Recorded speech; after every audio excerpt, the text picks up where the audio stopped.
Hello and welcome to another Identity Access tutorial video. In this video we are going to show you how to create user groups.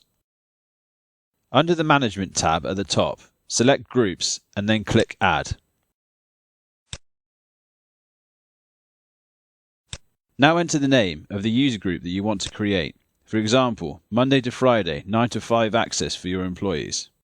If you'd already created your users prior to creating the groups, you can now select the users that belong to this group. Use the Move Selected or Move All button to move users between the panes.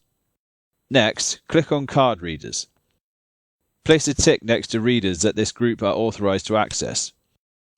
If you want to select all readers, tick the box here, which will select all readers.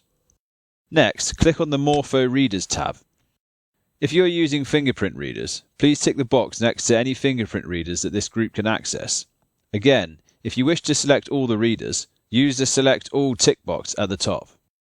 Apb Doors. This selection will show any doors that are being configured for anti-passback. Anti-passback stops users from sharing a single card to access the same door, preventing unauthorized access. Place a tick next to any Apb door that this group requires access to.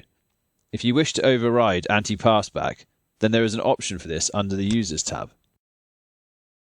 The Elevators tab will show you any elevator floors that have been configured in the system. You can grant access to the required floors by placing a tick in the box.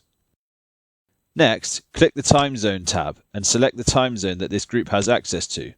For example, Monday to Friday, 9 to 5 p.m., normal hours.